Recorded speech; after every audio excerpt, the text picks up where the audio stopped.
السلام علیکم دوستوں، آج ہم آپ کے سامنے حضور رحمت عالم صلی اللہ علیہ وسلم کا ایک ایسا ایمان افروز واقعہ پیش کرنے والے ہیں جسے سن کر یقیناً آپ کی آنکھیں نم ہو جائے گی، آپ بھی رونے لگیں گے۔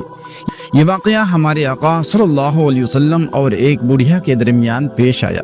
دوستوں، آگے بڑھنے سے پہلے آپ سے ایک چھوٹی سی گزارش ہے، اس ویڈیو کو ایک لائک کر کے ہمارے چینل کو سبسکرائب ضرور کر لیں۔ تو آئیے شروع کرتے ہیں۔ پیارے دوستو، جب نبی کریم صلی اللہ علیہ وسلم نے مکہ مکرمہ میں اللہ کا پیغام سنانا شروع کیا کہ اے لوگو، اللہ کے سوا کوئی عبادت کے لائق نہیں، اللہ ہی ہے جو سب سے بڑا ہے، اور میں محمد اللہ کا رسول ہوں صلی اللہ علیہ وسلم۔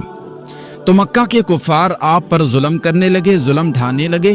کوئی آپ پر پتھر پھینکتا، کوئی جادوگر کہتا، کوئی کاہن کہتا، اور کوئی آپ کی توہین کرتا، مگر اللہ کے رسول صلی اللہ علیہ وسلم نے صبر سے سب برداشت کیا اور دین اسلام کی دعوت و تبلیغ کرتے رہے۔ انہی دنوں ایک بڑھیا نے یہ سن رکھا تھا کہ محمد نام کا ایک شخص مکہ میں ظاہر ہوا ہے جو اپنے آپ کو نبی کہلاتا ہے۔ وہ ہمارے بتوں کی توہین کرتا ہے اور اس کے کلمات، اس کی باتوں میں ایسا جادو ہے کہ جو سنتا ہے اسی کا ہو جاتا ہے، اسی پر ایمان لے آتا ہے۔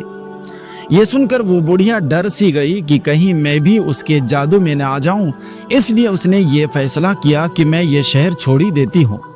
چنانچہ دوستوں، اس نے اپنا سامان باندھا اور دروازے پر آ کر بیٹھ گئی۔ اس وقت سرکار دو جہاں صلی اللہ تعالی علیہ وآلہ وسلم وہاں سے گزرے۔ بڑھیا نے آپ کو پہچانا نہیں اور کہا، بیٹا میرا یہ سامان سر پر رکھ دو، یہ بہت وزنی ہے۔ آپ صلی اللہ علیہ وسلم نے مسکرا کر فرمایا، اماں یہ سامان واقعی بھاری ہے، وزنی ہے، آپ تو بوڑھی بھی ہیں، اگر اجازت دیں تو میں آپ کا سارا سامان اٹھا کر آپ کو آپ کی منزل تک پہنچا دوں۔ بڑھیا یہ سن کر خوش ہو گئی اور کہنے لگی، بیٹا اس سے بڑی مہربانی اور کیا ہوگی۔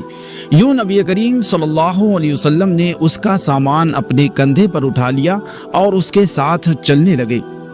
راستے بھر وہ بڑھیا کہتی رہی، بیٹا ایک نصیحت مان لو، ایک بات یاد رکھنا، اس شہر کو چھوڑ کر چلے جاؤ، یہاں ایک جادوگر آیا ہے جس کا نام محمد ہے۔ وہ اپنے آپ کو نبی کہتا ہے، ہمارے خداؤں کو جھوٹا کہتا ہے، اس کے لبوں سے، اس کے منہ سے ایسے الفاظ نکلتے ہیں کہ جو سنتا ہے وہ اس پر ایمان لے آتا ہے، اس کے دین پر آ جاتا ہے۔ میں ساری زندگی بتوں کی عبادت کرتی آئی ہوں، میں نہیں چاہتی کہ بڑھاپے میں اس کے دھوکے میں آ جاؤں۔ دوستوں، وہ بڑھیا بار بار حضور اکرم صلی اللہ علیہ وسلم کی توہین کرتی رہی، مگر پیارے نبی صلی اللہ علیہ وسلم خاموشی سے اس کا سامان اٹھائے چلتے رہے۔ جب وہ اپنی منزل پر پہنچ گئی تو حضور اکرم صلی اللہ علیہ وسلم نے سامان اس بڑھیا کے حوالے کیا اور چپ چاپ واپس جانے لگے۔ بڑھیا نے کہا، بیٹا ذرا اپنا نام تو بتاتے جاؤ تاکہ میں اپنے گھر والوں کو بتا سکوں کہ ایک نیک دل نوجوان نے میری مدد کی تھی۔ آپ صلی اللہ تعالی علیہ وسلم مسکرا کر بولے، اماں وہ محمد جس کی برائی تم سارا راستہ کرتی رہی ہو، وہ محمد کوئی اور نہیں، وہ محمد میں ہی ہوں۔ یہ سنتے ہی بڑھیا لرز سی اٹھی، کانپنے لگی۔ اس نے آپ صلی اللہ علیہ وسلم کے چہرے کا نور دیکھا اور غور سے دیکھا تو آپ کے اخلاق کی بلندی کو محسوس کیا اور رونے لگی۔ پھر کہنے لگی، میں نے اپنی ساری زندگی میں آپ جیسا سچا اور شریف انسان نہیں دیکھا۔ لوگ کچھ بھی کہیں آپ کے بارے میں، آپ کے دین کے بارے میں، مگر میں کہتی ہوں بیٹا آپ سچے ہیں، آپ کا جو دین ہے وہ بھی سچا ہے۔ اگر آپ کہتے ہیں کہ آپ اللہ کے رسول ہیں تو یقیناً یہ بھی سچ ہے۔ تو پیارے دوستو، اسی وقت اس بڑھیا نے کلمہ پڑھا اور کلمہ پڑھ کر اسلام کے دامن میں داخل ہو گئی۔ سبحان اللہ۔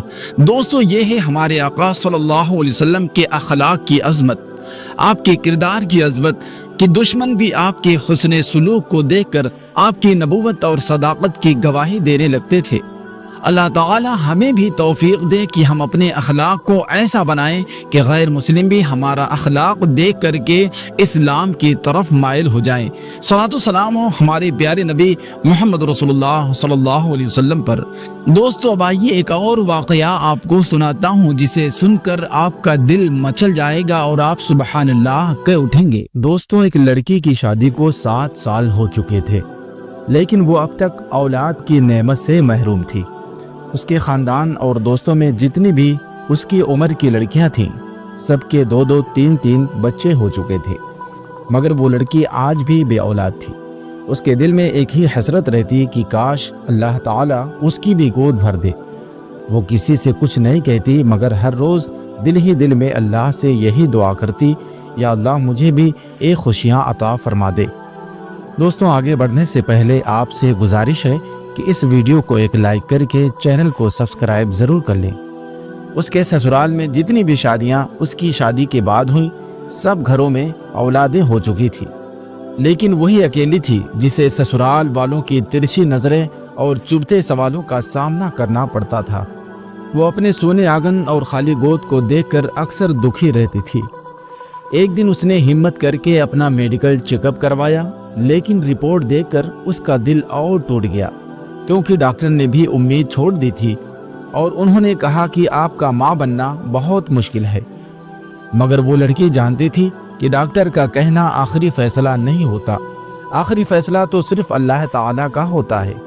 جب اس کا دل بہت اداس ہوتا تو وہ اپنے کمرے میں جا کر چپ کے رو لیتی اور اپنے رب کو یاد کرتی۔ کوئی بھی اس کی حالت کو نہیں سمجھتا تھا۔ سسرال والوں کی باتیں، رشتہ داروں کے تانے اور پڑوسیوں کے طنز اس کی زندگی کو جہنم بنا چکے تھے۔ اس کے ساتھ بھی اکثر ایسی باتیں کہہ دیتی، وہ یا تو مر جائے یا تو ہماری نظروں سے کہیں دور چلی جائے، یعنی کہ روزانہ اسے تانے دیا کرتی۔ لوگوں کو دیکھتی تو اور زیادہ تانے دیتی، مگر وہ صبر کرتی اور ہر نماز کے بعد رو رو کر اللہ سے ایک ہی فریاد کرتی کہ یا اللہ مجھے اولاد کی نعمت عطا فرما دے۔ جیسے جیسے لوگوں کے تانے بڑھتے گئے، اس کی عبادت اور بھی بڑھتی گئی۔